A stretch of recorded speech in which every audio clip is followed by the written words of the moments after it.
Welcome to Industry Insights with Route Consultant, your front row seat to the fast-moving world of logistics and beyond. Each week, we bring you game-changing insights, real-world strategies, and fresh perspectives to fuel smarter investments and build stronger businesses. Join us as we sit down with expert guests to explore emerging trends and pressing topics across a wide range of industries. This is Industry Insights. Hey everyone, welcome to Industry Insights. This is a special episode that was actually recorded live at the Route Consultant Expo in 2026. We're releasing this over time so that if you weren't at the Expo, or if you missed the session, or if you're just catching up, these are all coming out over the course of the year so that you can go back and watch this content and make sure that you see everything that we went over at the Expo. Today, you're going to hear from Stephen Ryan and me, Josh Gregory, about the people, processes, and retail relationships in the bread space. So if you were here for some of the other sessions we've done around bread, we've talked about, there was a bakery here earlier to talk kind of about their perspective. We've talked about the financials in another session. And what we wanted to do today was talk a little bit more about the actual operational realities of doing bread and some of the challenges you may run into, how to be prepared for it, what it looks like. And honestly, solving some of these things is actually how you're more successful and how you're able to scale and grow. So I've got Stephen here to kind of lead us through that. Stephen, people might have been in your sessions before, but if you just want to give some quick background before we get started on kind of who you are, and we'll jump into it. Yeah, thanks, Josh. For those who don't know me, my name's Stephen Ryan. I'm a business broker here at Route Consultant, specializing in the grocery business. But I bring a unique perspective. I've also been an owner for the last 20 years here in the Middle Tennessee market. So excited to share some of the experience from that with you here today. Perfect. I keep saying 10 years, so it's good to know that it's 20s. That sounds even better. So we'll go ahead, and I think when we talk about bread, one of the biggest things that people don't think about often enough, or maybe they do and just don't know the answer to, is kind of how you handle what happens if you have to call out. If you're sick, what does that even mean? So if you want to talk about this a little bit. Yeah, something people don't really consider one man, one van. You know, you wear many hats. When it comes time for vacation, that can be somewhat problematic. In the grocery business, we like to say, you know, there's constant demand, which is a two-sided sword, right? That's a great benefit because you have constant demand. You don't need to go find customers on a weekly basis to sell to. But at the same time, stores need to be serviced even if you've twisted an ankle. So thinking through how you're going to solve that hurdle before you step into the industry is really important. There's a couple different options there. So there's definitely a network of vacation runners. If you can plan out ahead, these are guys that are familiar with the industry. They know how to run a handheld. They can merchandise stores, and they're available. Typically, they're going to book out 4 to 5 months in advance. So if you know when you're going to be off, that's really important. Just quickly on that, how do you find those guys? It's definitely a network. So, when you get into your terminal, ask, who is available. There's Facebook groups. There's lots of different opportunities to find those people. And certainly we can help as well, right? We have a kind of a roster of people. So reach out to us and we'll put you in touch with the right people. Okay, so beyond vacation runners, what are your other options? Yeah, so I had this experience once where I twisted an ankle playing volleyball one night, had to run the route the next day, and I was able to collaborate with another contractor in my terminal. This was a gentleman that owned 4 routes. He had a full staff in place. He didn't run his route on a daily basis, and so I was able to reach out to him. He covered 3 or 4 days for me while I healed up and took care of business. So beyond that, I've also had experience with hiring former contractors that have sold their business and retired. These are guys that know the ins and outs of the industry. I would never hesitate to hand them my invoicing machine, allow them to do orders on my behalf and run my business. Maybe they want to do that for only 4 or 5 weeks a year to stay involved in the industry, stay active, but they don't want to be out there day in and day out. So a couple good options there. Think through that before you actually close on a business. Yeah, and I think, as you're trying to evaluate if any of these particular people are going to be a good fit, yes, there's people that you trust, but if you're just trying to talk to a vacation runner, how do you know if they're going to actually handle your territory well? Or is there certain things that you would ask of them to try to figure it out, almost like an interview? Yeah, invoicing, right? We don't want someone to run a handheld and invoice the wrong customer and leave 3 stacks of product at the wrong store. That can cost you a lot of money. So making sure they're familiar with your actual operating system There are probably 5, 6, 7 different bread routes out there. They all are a little bit different. So making sure that they know what they're going to do and how they're going to run the business. It's way easier to stock shelves than it is teach someone to run an invoicing machine. So again, I'll go back to the contract. Understand what your terms and agreements are. But we were fortunate. We owned a route once that didn't really specify how many delivery days we could make. And so we were able, in certain circumstances, to really load a store up, leave back stock, and then send a merchandiser in to merchandise 3, 4 days, and we would have enough to sustain us. It looks like also there's I think we're talking mainly here about if you are only one man, one van. I think a little bit more of what you're talking about here in the next couple of points is if you actually do have employees, what does it look like? How do you structure that? Yeah, so as you grow and scale, of course, you're not required to. You can remain one owner if you want to, but as you build out your team, have a plan for vacation, whether it's a tenure-based system, a lottery, whatever you're going to use to allocate, the really popular holidays. Everyone wants off at Christmas, but if you have 5 routes and 5 employees, you can't have everybody off the same week. Yeah, and a lot of people are one man, one van. So what do you when you actually are hiring employees? Do you know what standard vacation time that you would put into a kind of a normal employee contract? Yeah, what we offered was 2 weeks paid after 1 year of service, and then we bumped it up from there. So that was kind of our baseline. If you're not going to put in a year, we're not going to invest in paid time off yet. But once we get some tenure, we have someone we trust. We really leaned into them and invested heavily. Gave extra time off, some vacation bonuses. You'll never know how much a couple $100 when someone's going on vacation, cash in hand, it'll mean the world to them. From people who might come from kind of a different, FedEx and Amazon, they have different kind of employee approval processes. So is there any kind of process you have to go through with a bakery or with these retail stores if you're bringing in somebody that's a different driver than normal, even if it's just for a day, or can they just do it? Yeah, that's a great call out. Distinctly different from the FedEx model. You don't have to go through any pre-approval with the bakery. You own your business. Make sure that whoever is representing you is going to be honest and trustworthy. You are handing them the handheld, but you don't have to on the back end get anybody approved directly through the bakery. So obviously it's harder to have somebody come in. There's more responsibilities of them, but yeah, compared to FedEx and Amazon, a lot of those it might be a few weeks before you can put a new driver on the road. This is if you find somebody on Facebook that night, you can bring them in the next day to be your vacation runner if you trust them, which is very different. Yeah, I'll tell you a story here. We sold a route not too long ago to a current FedEx contractor. He had a driver that I think his badge timed out, but he was a loyal employee. So the owner actually bought a bread route to allow him to stay active in his business, but was no longer working the FedEx model. So great call out there. Yeah, and there are, if you're currently a FedEx contractor, there are drivers that sometimes get disqualified, and maybe there are reasons why you cannot continue to employ them on your FedEx route, but they are good drivers. They're good people. You trust them. There are a lot of those guys can be employed on a bread route. If you say own both, it's a way that there are drivers that might no longer fit in one model can fit in another, so that you don't actually lose that employee collateral and that capital. So it is a way to cross-utilize those assets. Anything else on vacation, or do you want to move on? Yeah, let's go. Cool. Next, hybrid roles, merchandising, if you want to touch on this a little bit. I would say, too, like if you were planning on it, just in case people don't know what the word merchandising means, maybe explain that a little bit, too. Yeah, a little background here. So customer service is the key to the game, right? We talked a little bit about 52-week sheets and what that means for each individual business. So understanding on your P&L how much of that volume is broken down by how many stores. You may have 1, 2, 3 key customers that maybe represent half of your annual volume. And so those key customers, they need service on non-delivery days. And so what that looks like is utilizing a merchandiser. This is someone that is not driving your truck. They're bringing their own vehicle. They're coming behind you on a non-delivery day. Typically, that's going to be a Wednesday or a Sunday.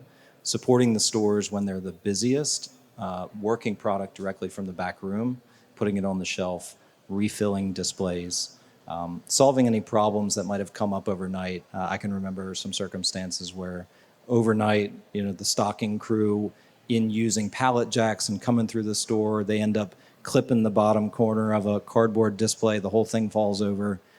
You don't want the grocery manager to walk in the next day, pull that off the floor, and then miss a whole day's sales. So it's little things like that that sending someone for $15, 20 minutes can really make a big difference in your business. And do you typically view that as a higher or lesser role than a driver? How do you kind of think about the difference there? Yeah, it's a support person. It's a great hiring pipeline. Teaching someone where product is in a store takes some time. When you're working 400 or 500 units at a time, you have 30, 40 SKUs. You don't want to walk through the aisle looking at each individual tag.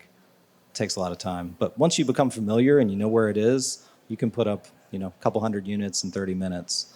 So understanding where the product is in the store is really easy. From there, you can transition them into a full-time role if they're interested and as you have availability. And I guess you touched on it a little bit, but what amount of scale could one merchandiser kind of cover?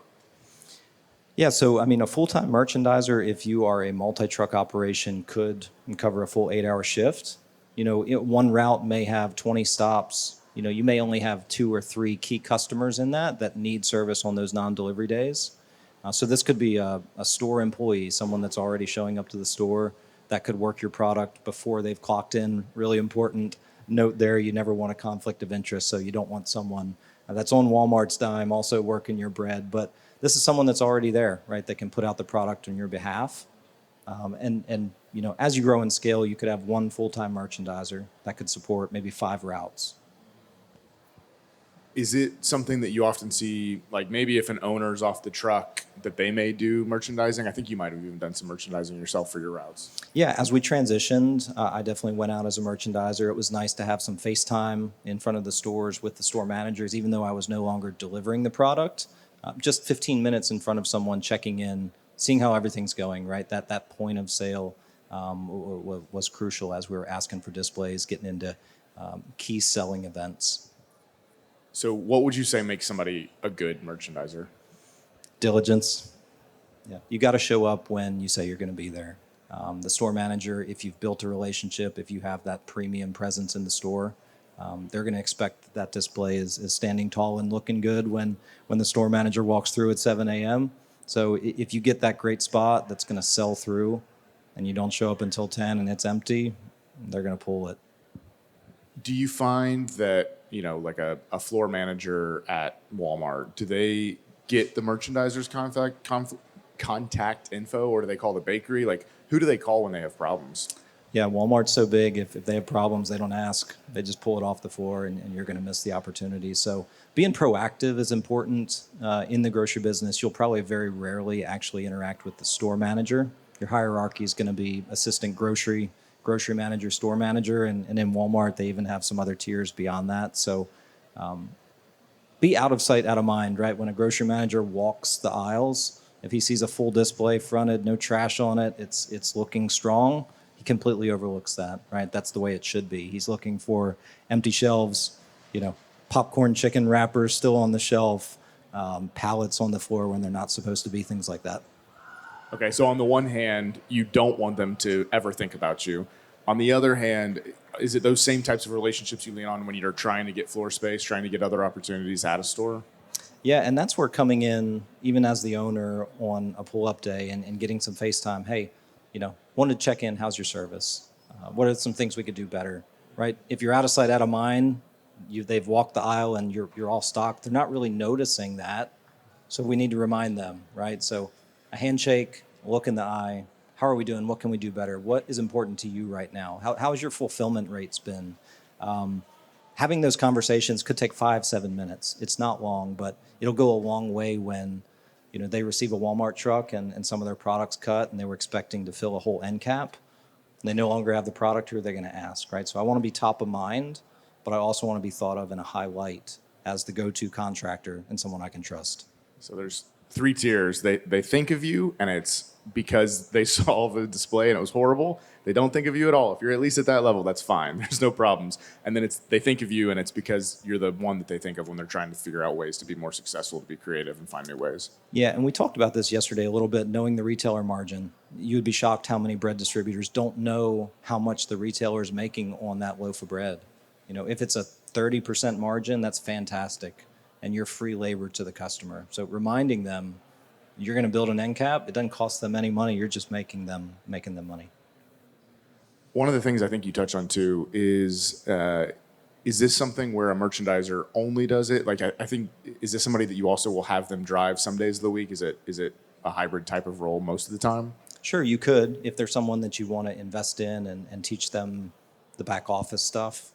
You can definitely advance them that way. And most merchandisers, because the time commitment is so small, it doesn't cost a whole lot. Most merchandisers, when they go into a store, they may work several different brands. They may be there for 2 hours. They may support 3 or 4 different contractors. Cool. Anything else on this before we move to the next one? That sounds good. Cool. All right. So obviously, part of this problem, or part of this, what you're trying to resolve here, is whether you are the only person running the route and trying to get somebody to help, or you're trying to build out for multiple routes or hybrid roles. You got to figure out how to hire. So why don't you talk a little bit about that? Yeah, we touched on this just a little bit, but it's really easy to teach someone to stock shelves, right? It can take some time, but once we find some efficiency, it really becomes popular. So part-time workers, college students are awesome. They can work odd hours. They're readily available. I love investing in people that are trying to better their life. So, a single mom, a dad that's trying to work extra shifts, pay off debt, change their life. I love investing in stories like that. And going beyond bread, right? Money isn't everything in life. So the personal relationships that you can build through your business to serve others and have that satisfaction is really nice. And it's one of the only ways that you're able to build contingencies in, especially if you're all alone. So, is there anything that you're doing?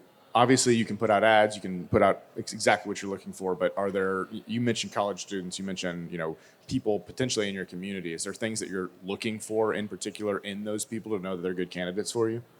Yeah, I love referrals. So people that I know, I usually start with my first or second points of contact, asking them if they know anybody that they'd recommend. Usually having that point of reference is really critical for me. I don't like cold calling. I don't like putting bulletin board signs out, but they work. So start with who you know. Ask who they might know. Once you get down 2-3 layers, you can get a pretty broad audience. Something here, we haven't really talked about it, I don't think, in any of the sessions, and it's not necessarily a separate slide, but you're talking about when turnover happens, preventing operational disruption. What are kind of the ways that bakeries, what are their mechanisms if they see that you're not delivering bread? What are the conversations that you can do? Is it all about just saying, I'm hiring somebody, I'm working on it? What's that kind of conversation look like with the bakery? Yeah, it varies. So looking at fulfillment rates, we've talked a little bit about that, moving into the digital age, where it used to be if you went to the grocery store and a product that you normally buy was out of stock, maybe you left disappointed. In the digital age where you are buying online, now there's fulfillment metrics on that. And so stores are looking at if the product is available and in stock when a customer orders it online. And if it's not, that's when you can start having conversations with store managers, assistant grocery managers, because they all have KPIs that they need to meet, and you're a part of that chain. So usually starts with a conversation. If it starts getting way below thresholds, there's probably a conversation with an assistant store manager. There's probably a conversation with a district manager on the bread side. And if it continues to be a problem and escalates, could reach 48-hour notice or something like that. But it is a series of conversations. I think that's what's important. And I don't know if you have any examples, but I think most of the time this is a pretty extended process before you ever run into any pretty serious contractual obligations. Yeah, at the end of the day, you need to just be responsive, right? Things happen. People understand that. How responsive are you? How do you make the assistant store manager feel, right? Are you dismissive of his concerns? Are you listening? Are you trying to solve his problems? I think your approach matters almost more than how you respond. Yeah, especially, the more you can make it feel like this is your business that you're owning and managing and operating as opposed to just an employee that they don't want to deal with. But if you can talk to them at KPI levels, talking about how you're managing the business, talking about fulfillment rates, if you can use the terms they care about and are using, that goes a long way too to show that you know what matters to them and that's what you're paying attention to. Yeah, and that goes back to being involved in your business, right? You don't have to deliver bread, you don't have to be on a truck, but being in front of the grocery manager just once every 3 or 4 months, asking these questions: what matters to you? What challenges are you having? What is your boss looking at? How can I provide a solution for you? Having those conversations allows you to be more strategic in those conversations when you're asking for something and trying to grow your business rather than just coming in on a whim. Yeah, and pay attention to those online ordering. That's one of the biggest things right now in the bread space. And, Walmart in particular, you may have successfully stocked the shelves, but if the picker didn't find your loaf, even if he should have, then that may reflect on you, but it's something you have to resolve and work with Walmart to understand better. And that is, Walmart's a huge player in this space, obviously. And so if they're mad, you're not having a good day. So you really want to work extra to deal with those types of issues. Yeah, I learned something about this just a couple weeks ago that I never knew before. But thinking about online orders and geography, beach routes, vacation areas, the fulfillment metrics on those routes is sky high. People are on vacation, they don't want to go to Walmart, they don't want to fight through finding a parking spot at Walmart, they don't want to fight through 15,000 people all shopping for vacation. So online orders are really, really popular in tourist towns, maybe more so than they would be in rural America. Hey guys, we just wanted to pause for a moment to invite you to our free events that are happening throughout the year. Whether you're just getting started in the logistics industry or you're looking to optimize your current operation, Route Consultant has events that are designed specifically for you. So head on over to routeconsultant.com/events or check out our show notes to register for free today. Also, while you're here, don't forget to like and subscribe to the Industry Insights with Route Consultant podcast so that you don't miss out on the stories, the advice, and the updates that are happening throughout the industry. We appreciate you being here and hope to meet you in person soon. Now let's get back to the episode. So that's kind of the detail that you need to be aware of in the grocery business and understands kind of some of those details. Perfect. Anything else on this? It's good. All right. Holidays, exciting. So talk a little bit about, do the bakeries just not let you deliver on holidays? And then are there holidays that it really matters that you have, kind of up your A game? Yeah, so thinking about holidays, this is where you're going to grow your business, right? You're going to win with customers. You're going to win someone that doesn't normally buy your product, maybe because of where it's located in the store. Maybe it's a better price. Maybe it's fresher than the other guys. So seasonality and promotional cycles are very different. Thanksgiving, we buy a lot of dinner rolls. Maybe we buy dry stuffing mix. Very different than Super Bowl. Super Bowl, I think, is the number 2 food holiday of the year. It's snack food, right? It's chips, it's finger foods.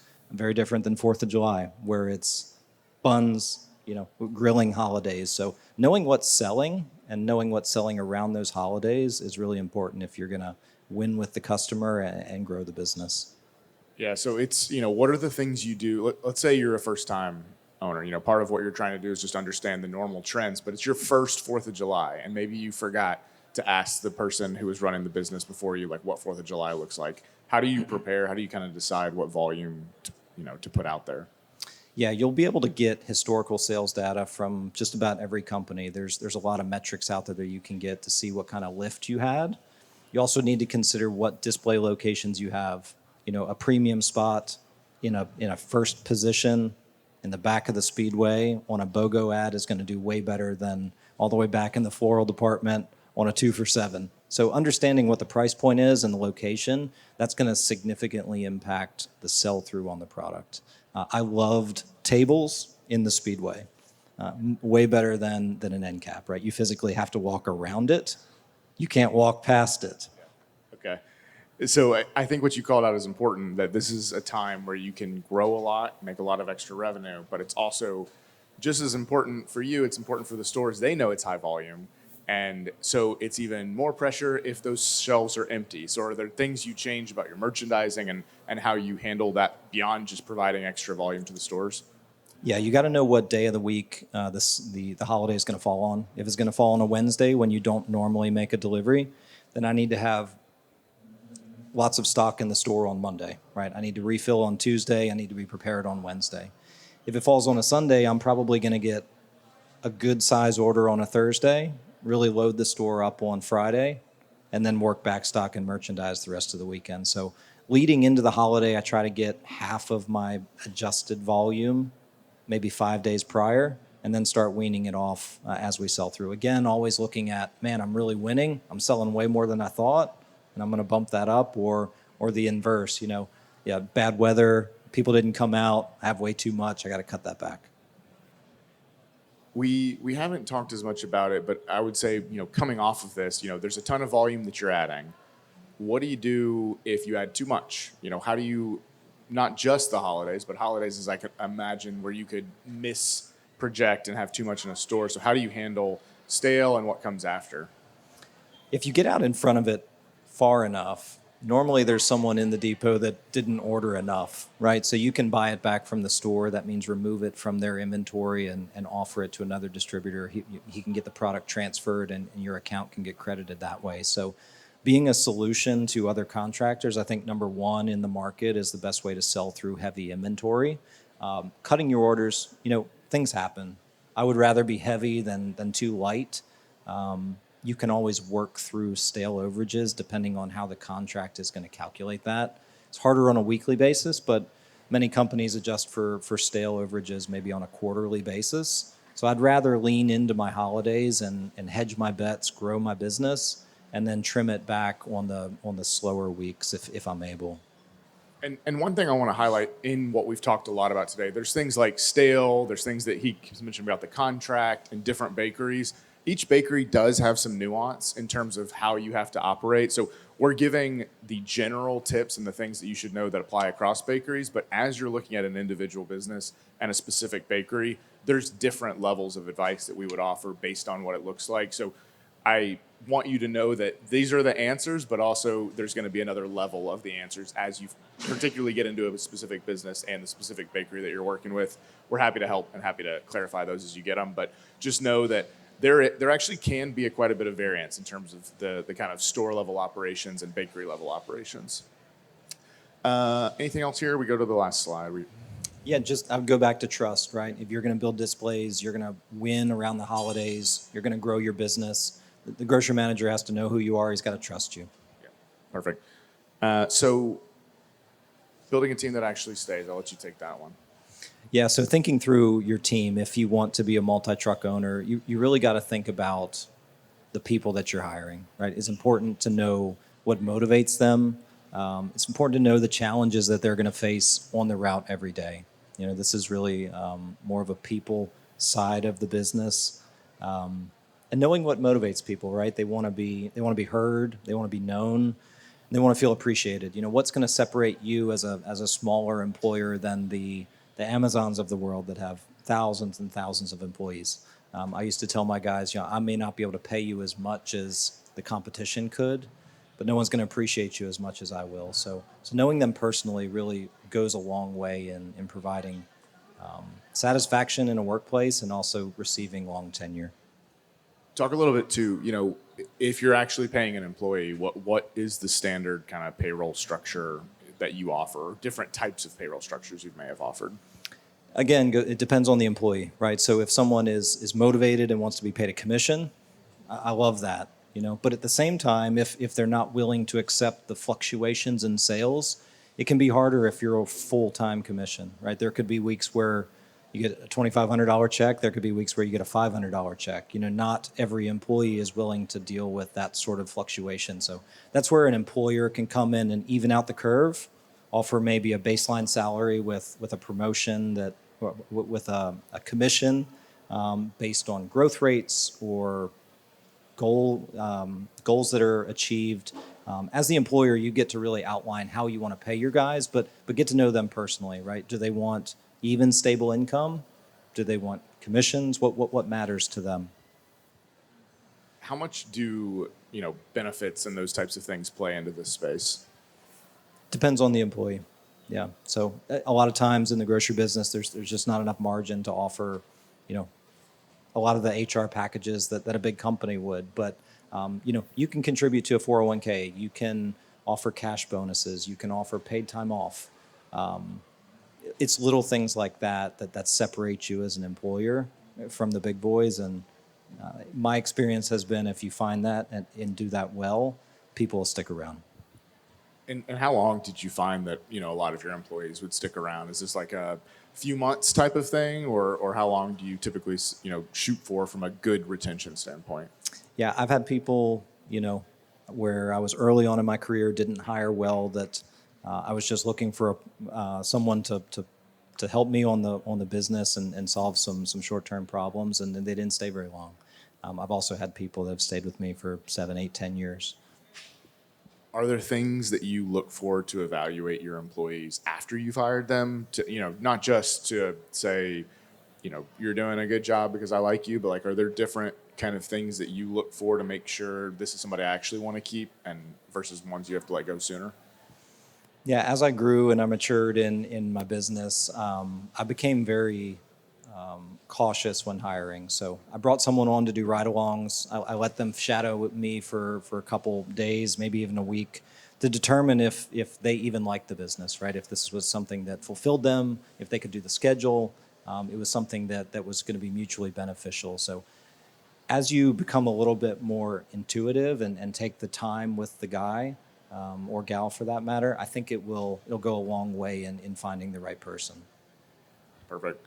So, one of the things that I want to do before I open it up to questions, can you talk a little bit about, when people get into the space for the first time and they're starting to operate, what are the things that you see in people that make them most successful? And then what are some of the biggest kind of hurdles and roadblocks that you see people run into as they start to operate for the first time? Yeah, good question. The grocery business is so varied and nuanced. No two routes are the same, right? So make sure you fully understand the operations and what's unique about this route, how you can grow it, scale it, and begin with the end in mind, right? At some point, we're all going to have an exit strategy. So what is our plan to sell that business for more than what we bought it for? How can we build it in a way that is attractive to an investor, where we can make a great return on our money, and we can also sell a business that is running really efficiently. I think begin with the end in mind is my advice there.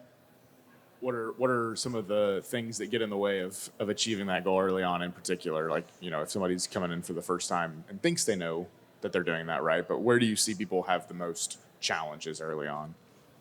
Ambition is great, right? But take everything with a grain of salt. Don't listen to a seller's every word. Trust but verify, like Reagan used to say. So go into the stores on your own. Walk down the aisles. On a non-delivery day. Go behind him. Actually look in the stores. Talk to the grocery managers. Before you buy a business, establish what the relationship is there. Is he thought of as a premium contractor or maybe someone that needs a little bit of hands-on help? So begin with the end in mind and evaluate the business. Awesome. All right, I will open it up for questions now before I come back and ask a couple more. Does anybody have any questions? Who put this guy in here? I'll let you ask one, and then I'll cut you off. Yeah, you can go next. So, Ivan, yeah. Hey, Stephen, earlier you had mentioned that about displays and tables. How do you decide, like, do you get to ask where they are? Do you have to take where they are? And how do you know what products to put where? Great question. Thank you. I came up with a completely on mine just now. When we talk about tables, right, you want to look at the product.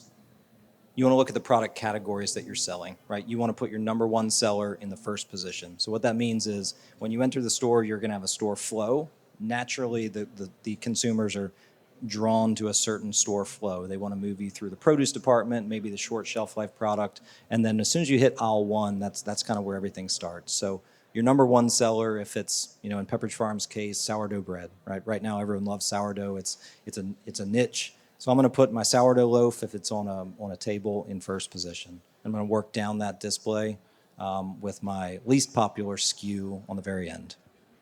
And just with that, do you have to just know that sourdough is the most popular, or do you get data on those? You'll get data on that, and as you have promotions, as you cycle through promotions, you'll know what your top 5 SKUs are. Really lean into those. The bread business is all about variety, right? So we want to cater to a wide range of customers. In any one category, you might have 15, 20 SKUs. but you're going to have some top sellers. Those are where you're going to really win with the customer. And it's the newer SKUs that you got to be a little careful with, but innovation really drives the business. Yeah, and when you think about it, the nice thing is you're not the one making the bread. The bakeries are interested in making sure that they find ways to be successful. However, consumer preferences may change. So, flours, wherever they might run into problem with normal bread, they pick up Dave's Killer Bread, and now that's their most popular bread in a lot of areas. So it's on them, and they're working really hard to make sure that they're filling niches and they're telling you which bread to sell, and you're just kind of making sure that you're keeping up with that demand and putting it in the right places. Yeah, there's a whole team behind you, right? As a distributor, there are product research specialists, people that manage the relationship with the retailers, product people that develop new products. That's where consumers get excited. That's where impulse buys come in and winning with the customer and growing the business. So you can use basically any type of vehicle that you prefer, but from your expertise, what would you say would best suit this industry? Good question. I like to overstaff my routes. Sorry about that. Cross-utilizing a vehicle, right? You could get away with a pickup truck and a cargo trailer, but you couldn't use it for anything else. So if you run a route maybe 3-4 days a week, using a part-time merchandiser with a Honda Civic, it's very possible if you have a 26-foot box truck to use that to haul freight, 3-4 days a week. You could start a moving company. There are lots of different ways that you can cross-utilize that asset and make more money in your business that you couldn't with a smaller vehicle. Thank you. Do you find most people use just like do the vehicles all look the same though? Like, do a lot of people use step vans? Does anybody brand them in the bread space? Most vehicles are branded. Some companies will even pay you a promotional allowance to do that. If you put branding on the side of your vehicle, it could be $50 a week, something like that. But a box truck is most common. Isuzu NPR, 18 to 20 foot, GMC 3500. I bought a lot of trucks off Commercial Truck Trader that were just that. Do you want shelves or not? No shelves. Yeah, you need room for bread trays. When you stock the shelves, you need to pull the empty trays out. You still need to refill you have to return the trays back to the bakery. So very different than, say, a cookie cracker route or a snack route where you're actually breaking down cardboard boxes and throwing them away after you've stocked the shelves. Would a Sprinter van be too small is the question. A Sprinter would work. Depends on the size and the cargo capacity, and then also the weight of the product that you're distributing. Just make sure you don't overload the chassis and burn up the transmission. What's a typical day? Is it you go to the bakery once a day, or do you have to go twice a day, depending on the vehicle? How many stores do the routes normally have, like in a day? Do you have 10 stops or 20 stops? Yeah, that'll vary by day. So one route may have 15 stops on it. You may hit 8 stops on Monday and 7 stops on Tuesday and run kind of an A-B schedule. So it's going to vary based on the volume that route produces. So going back to kind of those key customers, your number one, your number two customer is going to need much more service than the smaller kind of convenience store, or maybe a Dollar General, something like that. So the volume is always going to dictate the service schedules. And most contractors do not go back to the warehouse the same day to reload. So when you load that truck and you go out, you're going to deliver everything that's in it before you come back. Is it like a typical 8-hour day, 12-hour day? It can vary. You can have really short days, you can have really long days, depends on the volume. If you're getting into one of those holidays we were talking about, building displays, you might have a 10, 12-hour day, but then the day right after might be 4 or 5 hours. Again, so looking at drive time, volume, stop count. There's some premium routes that could run 4 days, 20 hours a week. There are also some really large, heavy hitting routes that could take 10 hours a day. Just depends on the volume.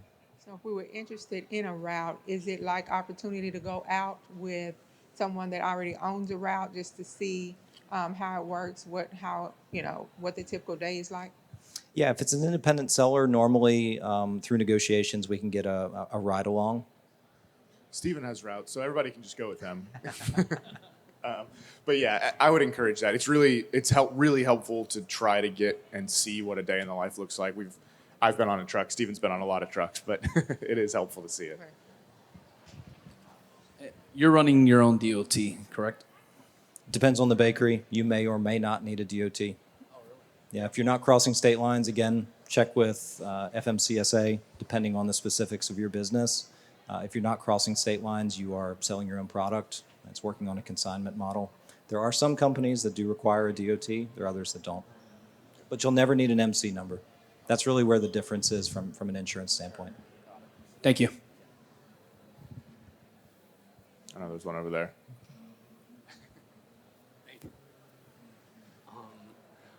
So my question would be, can you buy a used vehicle or you gotta buy a new one? Yeah, used vehicles are great. From a depreciation standpoint, it often doesn't make sense to buy a brand new vehicle. If you're running 200 miles a week, you know, the depreciation you're going to hit on a brand new vehicle is not really going to make sense. So $15,000 to $25,000 on a good quality used truck, maybe a little higher if you're going to go with a 26-foot lift gate, all those things. But I think that's a reasonable range. Yeah, there's not a kind of minimum requirement from the bakeries where they have to approve every single vehicle and that there's a big checklist of technology. There are things that it makes sense to add from a technology standpoint if you want to stay on top of safety and some of those things, but it's not a big long checklist of approvals of things you have to have on the vehicle. So it's more about, you know, what fits for your model, what are the types of vehicle you want to go for, and what can you get a good price on, which is nice. When it comes to growing your accounts, how do you go about that? Do you, go to a grocery store and, hey, I'm currently servicing X, Y, and Z, and I'd love to service you too? Or, like, how do you go about that? Good question. So in the contract, if it is a chain account, Kroger, Publix, Walmart, all your big box main retailers, those are all going to be established by the home office team, right? Walmart requires distribution of the product nationally. If you're buying Nature's Own honey wheat here in Middle Tennessee and you go back home to Alabama, they want you to be able to buy that same product that you know, like, and trust there. Now, independents, mom and pop retailers, convenience stores, these are, ripe for the picking. You would have to go in, sell them, negotiate the price, and then work out the details on payment there. So you're not obligated to service the independent customer, but you are the chain accounts. Yeah, so for those of you who don't know, haven't heard of how bread contracts work, you own an area mostly defined by streets. You'll really know you own everything between X and Y. And any account that is not currently selling that bread is yours to potentially go into. You can have a conversation with them and sell bread in that store, get revenue off of it as well. Those are all open opportunities. If they build a new store in your area, new opportunity. And if they build a new Walmart in your area, you won't have to sell into it, but it will be something that comes to you as well. But the home office would handle something like that. But you will be selling into it.